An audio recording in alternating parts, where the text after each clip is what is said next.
Mehdi Kantaoui. Salut tout le monde, côté micro, c'est Mehdi Kantaoui. Chers auditeurs, chères auditrices, j'espère que vous allez bien et que vous êtes en super forme. Il est très exactement 18h33 sur plateau d'RTCI. Alors, où que vous soyez, je suis très heureux de vous retrouver en ce vendredi 19 septembre 2025 avec un nouveau rendez-vous Academix. Je remercie l'équipe qui m'accompagne aujourd'hui, à savoir Houaïda Bizid pour sa précieuse collaboration technique et Sofiane Benjima côté création de contenu digital. Aujourd'hui, notre sujet s'articulera autour de l'université de Sousse, socialement responsable, donc les actions passées et futures. Donc, en ce début d'année universitaire, nous avons choisi de nous intéresser à une institution phare du paysage académique tunisien, l'université de Sousse, connue pour son dynamisme, ses projets de recherche, ses accréditations et sa forte ouverture sur son environnement socio-économique. Elle se distingue également par sa volonté affirmée d'être une université socialement responsable. Alors pour cela, j'ai une invitée de qualité, un calibre certain. Il s'agit de Madame Olfa Boualeg, qui est professeure hospitalo-universitaire et vice-présidente de l'université de Sousse. Bonsoir Madame Olfa Boualeg et soyez la bienvenue parmi nous sur plateau d'RTCI. Bonsoir Mehdi Kantaoui, merci pour l'invitation. Je suis réellement très ravie et très honorée par votre invitation sur ce plateau tant admiré par tout le monde, y compris moi. C'est la première fois que je viens à RTCI et réellement je suis très enchantée d'être là pour parler de mon université et de ma région Sousse. Très très bien. Alors, est-ce que je vous ai bien présenté ou pas? Vous avez quelque chose à rajouter par rapport à ce que j'ai dit? Si vous voulez, alors moi je suis, oui, je suis Olfa Boualeg, je suis professeure hospitalo-universitaire à la faculté de médecine. Également, j'ai exercé à l'hôpital Sahloul, spécialiste en microbiologie et infectiologie. Donc, je fais des analyses microbiologiques, mais également j'ai occupé plusieurs sortes de postes à la faculté et en tant que vice-doyenne de la faculté et responsable de plusieurs dossiers à la faculté de médecine de Sousse. Actuellement, je suis vice-présidente à l'université de Sousse et c'est mon deuxième mandat, le mandat qui compte 3 années. Donc, je suis à la 4e année, voire même entamé la 5e année de ma présence au niveau de l'université de Sousse. Très très bien. Alors, en ce début de nouvelle année universitaire, quel est l'esprit qui règne à l'université de Sousse? Quels sont les principaux défis immédiats? Merci pour cette très belle question. Mais avant de passer je souhaite juste donner un petit aperçu sur mon université. Bien sûr, allez-y. Donc, l'université de Sousse, elle fait partie, elle compte parmi les 13 universités tunisiennes, réparties sur tout le territoire tunisien. Le territoire tunisien. Donc, l'université de Sousse, avant, elle était appelée l'université du centre. Maintenant, elle a été créée en 1986. Maintenant, elle est l'université de Sousse, puisque 2 autres universités ont été scindées. Donc, elle était scindée en 3. Donc, il y a l'université de Kérouan et celle de Monastir, qui sont sœurs jumelles presque. Et donc, elle compte aux alentours de 30 000 étudiants, aux alentours de 2000 enseignants, toutes disciplines confondues. Elle est structurée autour de 17 établissements, des facultés, des institutions, des écoles. Et puis, elle couvre des grands domaines. Le domaine ou pôle, nous on parle plus de pôle, le pôle médical, la faculté de médecine avec 2 instituts satellites, donc l'Institut des infirmiers et l'École des sciences et techniques de la santé. Il y a le pôle économique et de gestion, avec la faculté de sciences économiques et de gestion, avec l'Institut l'ISG, donc l'Institut de gestion, avec aussi la fiscalité et puis 2 autres structures. Il y a aussi les humanités, les sciences humaines, le droit, les arts et les technologies. Donc voilà, c'est presque, on a fait, et sans oublier bien sûr une institution très vieille. Laquelle? C'est l'école de Chat-Mariam, donc d'agronomie de Chat-Mariam. D'ailleurs, la faculté de médecine et l'école de Chat-Mariam, ce sont les plus vieilles institutions. Elles sont plus vieilles que l'université. C'est vrai? Oui. Ça date de quelle année? 74. D'accord. 74-75. Et donc, ce sont deux structures phares de l'université, bien sûr, avec les autres institutions qui sont autant prestigieuses que le reste, bien sûr. Très bien. Alors, on revient donc à la toute première question. Alors, quel est l'état donc d'esprit qui règne à l'université de Sousse? Alors, l'université de Sousse actuellement, comme tous les ans, elle a pris donc ses élans et elle a commencé en force l'année universitaire. Alors l'année universitaire, elle a démarré début septembre parce que en médecine et en ingénierat, l'école d'ingénieurs, il démarre très tôt dans l'année, donc il démarre début septembre. Également, et maintenant on a, ce sont les autres institutions qui ont démarré. Et le taux de présence, il est respectable, les étudiants sont là, les enseignants aussi. Alors, quels sont les défis? Oui. Bien entendu, nous, à chaque année, on fait des préparatifs depuis l'année précédente. Donc, on commence très tôt la préparation de la nouvelle année universitaire. Donc, on l'a préparée bien avant le mois de septembre. Mais il y a toujours des défis par rapport d'abord à l'organisation générale, parce que logistique et puis par rapport aux formations, par rapport à nos priorités instaurées pour déterminées pour l'année universitaire. Donc, il y a l'organisation des salles des cours, des salles de transport, de la sécurité des étudiants, et puis aussi leur activité tout au long de l'année, mais aussi par rapport à leur formation, par rapport aussi à le rayonnement de ces formations et de ces institutions. Quel genre de formation? Nous avons aux alentours de 100 formations dans notre université. Donc les 100 sont répartis, puisque la plupart des institutions sont dans le régime LMD. Oui. Donc licence, master et doctorat. Et donc ces 100 formations sont dispensées pour la majorité d'entre elles en licence. Oui. Il y a une grande part aussi bien sûr pour le master, et puis il y a des doctorats, on y arrivera tout à l'heure pour les doctorats. Et donc ces formations se sont très diversifiées. Ce sont des formations qui sont... parce que le souci, au fait, des universités, c'est de créer un parcours de formation qui finit par une employabilité. Ah, c'est ça le but, d'ailleurs. Effectivement. Donc, nous, on est en révision. Nous sommes... d'ailleurs, c'est un projet du ministère et on va démarrer incessamment donc une révision de tous les parcours pour éviter les redondances d'une part, pour améliorer le contenu de ces formations en licence. Et puis il y a de nouvelles réalités qui se sont imposées maintenant. Lesquelles? Telles que par exemple l'intelligence artificielle qui s'est imposée depuis... tout le monde en parle aujourd'hui. Effectivement. Donc, elle a pris place, hein? Donc on doit l'inclure dans les formations, on doit réviser nos compétences, les compétences qui doivent être validées par les étudiants. Parce que les compétences d'hier ne sont plus valables, donc effectivement. Il faut toujours faire un up-to-date, donc une mise à jour. Tout à fait. Et donc on est en plein, cette année, ça sera une année, entre guillemets, une année chantier pour la révision des formations et les actualisations des formations, de toutes les formations. On va commencer par les licences. Oui.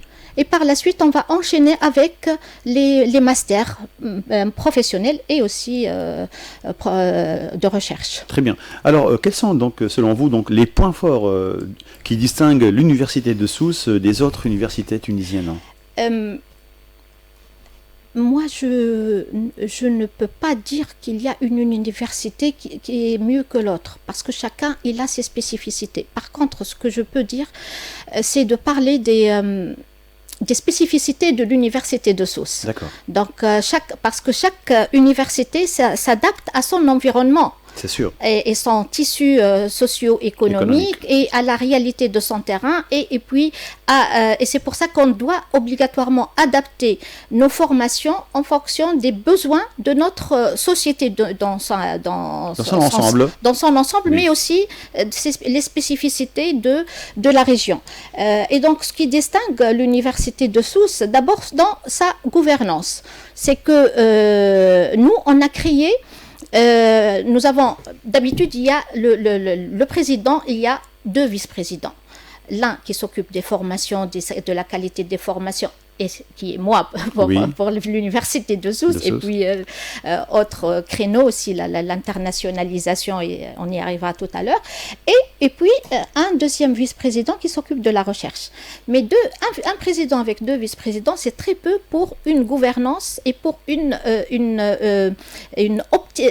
gouvernance optimale au niveau de l'université. Les charges de l'université augmentent de jour en jour. Les besoins aussi augmentent. Et donc, pour répondre aux besoins et pour que l'université soit au diapason de ce qui se passe dans l'international et puis l'adapter au niveau de son environnement, au niveau de notre université, on a créé ce qu'on appelle des cellules. Les cellules, ce sont des structures qui sont très bien organisées, composées par des enseignants, par des administratifs, par des étudiants aussi, et puis aussi par des partenaires socio-économiques. Et chaque cellule, elle s'occupe d'un créneau. Par exemple, nous avons la cellule qualité qui a suivi durant maintenant 3 ans passés la mise en place de la culture qualité au niveau de nos établissements. D'accord. Nous avons aussi une très belle cellule unique dans son genre en Tunisie, c'est la cellule de pédagogie et d'innovation pédagogique et numérique. Très bien. Et nous avons aussi d'autres cellules qui sont spécifiques à l'université de Sousse, telles que la cellule médiation pour éviter de passer directement vers donc voilà, et on a une spécificité, une cellule qui s'occupe des étudiants et des enseignants ou autres à besoins spécifiques. Et là, c'est notre spécificité. Et là, c'est une force de l'université. D'accord. Donc, c'est inclusion et besoins spécifiques. C'est parfait. Alors, l'université de Sousse a récemment obtenu plusieurs certifications et accréditations. Que représente-t-elle donc, pour le rayonnement académique et scientifique de l'université de Sousse ? Il y a l'université de Sousse, il y a les autres universités aussi. Donc, je vais parler de mon université. Donc, l'université de Sousse, c'est dans le cadre d'un grand projet de restructuration du ministère de l'enseignement supérieur et de la recherche scientifique. Et de la recherche scientifique. Oui.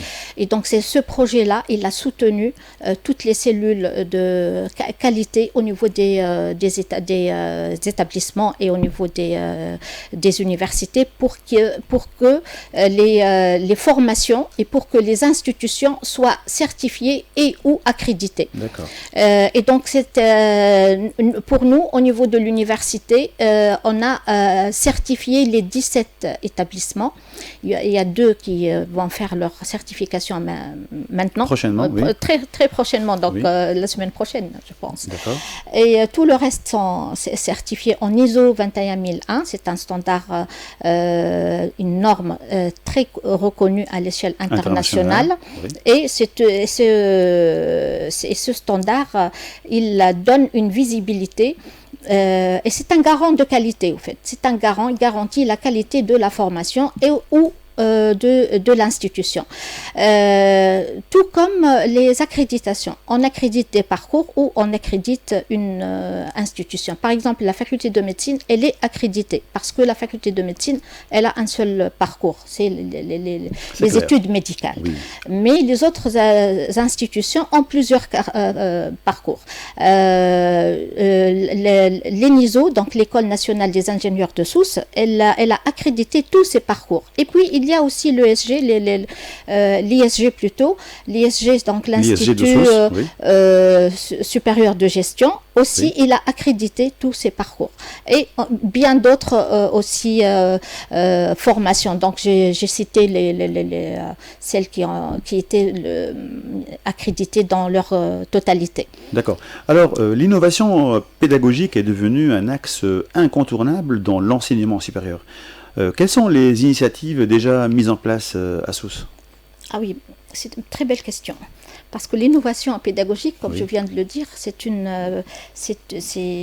on a la Sousse, l'université de Sousse, elle a fait un parcours assez important dans l'innovation pédagogique et les innovations pédagogiques et numériques, parce qu'elle est imprégnée par le numérique.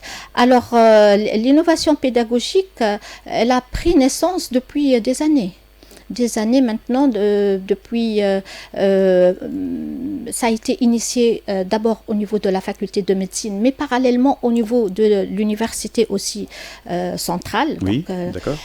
Et par des formations, par des petits séminaires, donc des formations ponctuelles ou des formations certifiantes. Oui. La faculté de médecine, elle a mis en place un centre d'innovation pédagogique. Ah, c'est très bien ça. Oui, et donc que je dirigeais d'ailleurs quand j'étais à la faculté de médecine. Et c'était réellement une plaque tournante en matière de formation pédagogique.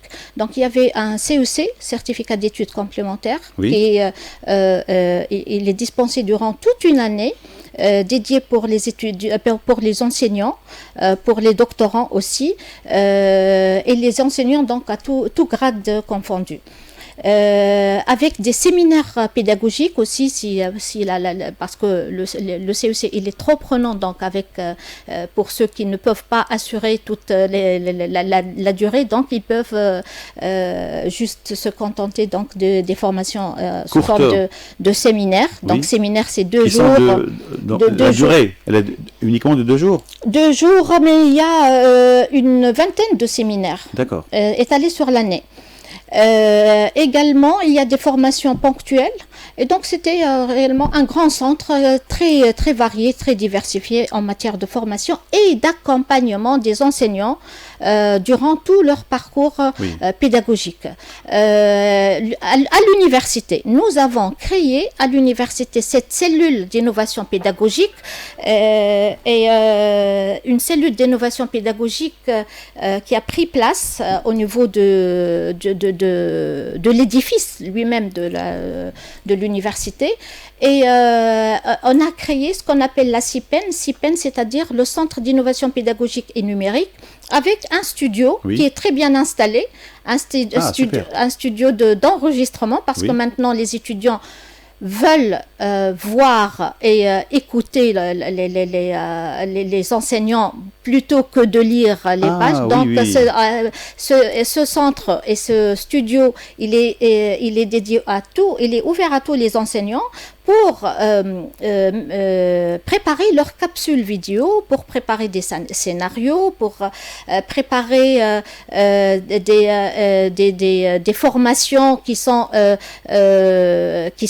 répondent aux attentes de nos étudiants actuels, ce qu'on appelle la génération alpha, la génération qui est imprégnée par le numérique plutôt que par le tactile et les papiers comme à l'ancienne. Le monde évolue, hein? Bah oui, il faut qu'on évolue avec. Il faut suivre. Il faut suivre le rythme de la technologie. Le rythme de nos étudiants, qui sont nos enfants, en fait.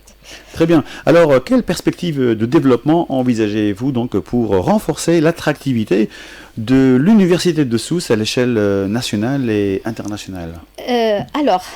Ce que je n'ai pas dit tout à l'heure, c'est que l'Université de Sousse, elle a beaucoup de contrats. Elle s'est ouverte depuis longtemps d'ailleurs sur son monde externe.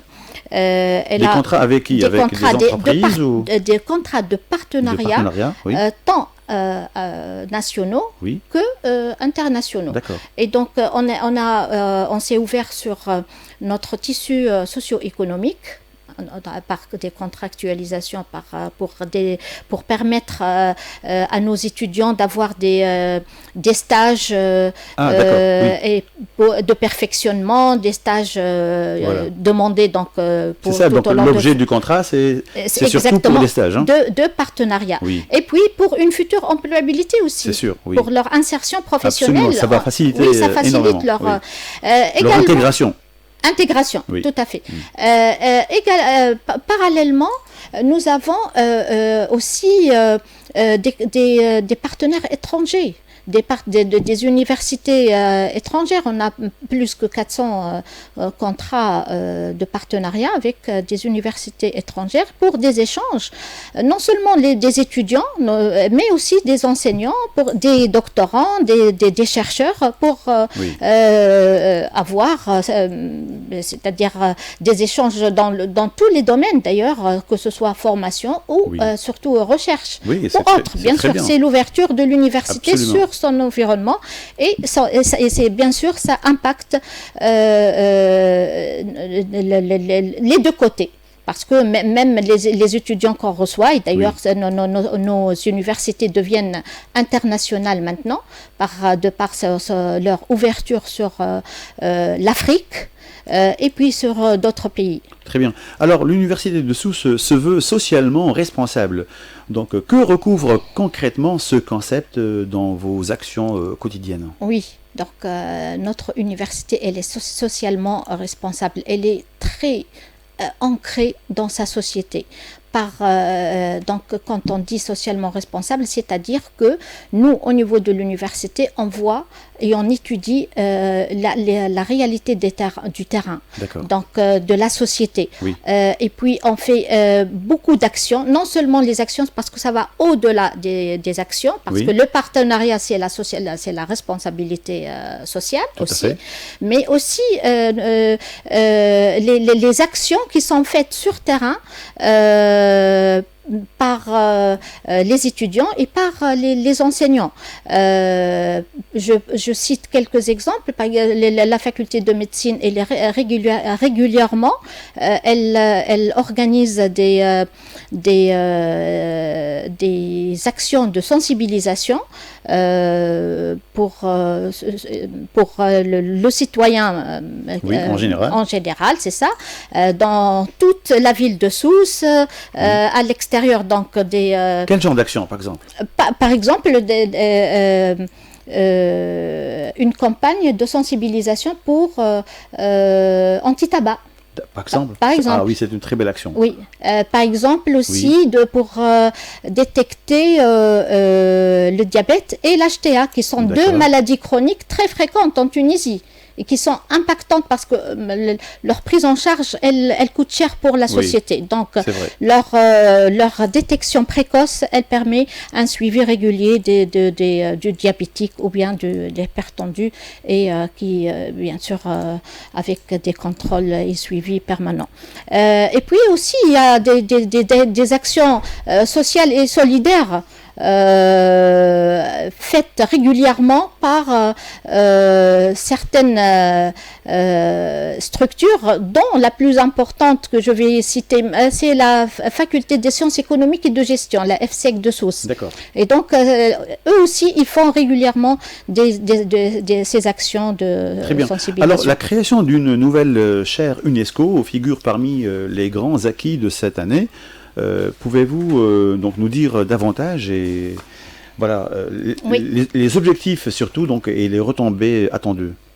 Alors, c'est une chaire que je viens de créer. J'en suis fière parce que c'est la première chaire en Tunisie en médecine. D'accord. Il y a eu des chaires anciennes, mais c'est la toute première chaire. D'ailleurs, il n'y en a pas beaucoup dans le monde entier, que j'ai intitulée Littératie en santé. Oui. Autonomisation organisationnelle et développement durable. Très bien. On l'a hébergée à la faculté de médecine de Sousse, et cette chaire, elle s'inscrit dans ce contexte mondial où la santé et l'éducation sont confrontées à des défis, complexités interconnectés. Et donc, c'est pour ça que, et ça fait partie de la responsabilité sociale de l'université et de la faculté de médecine. Même la faculté de médecine, elle porte le nom elle porte le slogan de faculté socialement responsable. Alors, parmi les objectifs, c'est de renforcer la littératie en santé. Alors, que veut dire littératie? C'est un nouveau mot, mais il n'est pas... Donc, c'est la capacité des populations à identifier, comprendre et utiliser correctement les informations de santé afin de prendre des décisions éclairées pour elles-mêmes et pour les entourages. Et je m'arrête là parce qu'il y a d'autres bien sûr. Oui. J'imagine. Alors, pour finir en beauté, donc, quel message aimeriez-vous donc adresser aux étudiants, enseignants et partenaires à l'occasion de cette nouvelle année universitaire? Alors, d'abord, je voudrais leur souhaiter une très belle année et agréable année universitaire 25-26, tout en sachant, tout en les rassurant que cette année, ça sera une année très pleine d'activités. Beaucoup de nouveautés qui nous attendent, beaucoup de défis aussi à relever. Et puis notre université, elle est toujours ouverte à ses enseignants et ses étudiants pour les accompagner tout au long de leur année universitaire et parcours universitaire.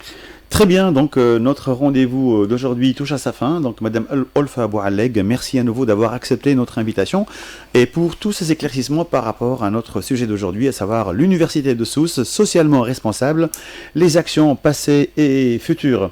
Alors Madame Olfa Boualleg, j'ai eu vraiment le plaisir de partager donc vos propos avec mes chers auditeurs, mes chères auditrices. C'était vraiment fascinant et très inspirant. Je rappelle que mon invité donc dans Academix aujourd'hui était donc Madame Olfa Boualleg, qui est professeure hospitalo-universitaire et vice-présidente de l'Université de Sousse. Je remercie l'équipe qui m'a accompagné aujourd'hui, à savoir Houaïda Bizid pour sa précieuse collaboration technique et Sofiane Benjima côté création de contenu digital. Écoutez micro, c'était là Mehdi Kantawi. Mesdames et messieurs, je vous remercie de nous avoir suivis dans l'espoir de vous retrouver la semaine prochaine avec un nouveau rendez-vous Academix. D'ici là, portez-vous bien, amusez-vous bien et surtout ne cessez pas de nous écouter et restez toujours fidèles à nos ondes d'RTCI. Allez, bye. Merci. Academix.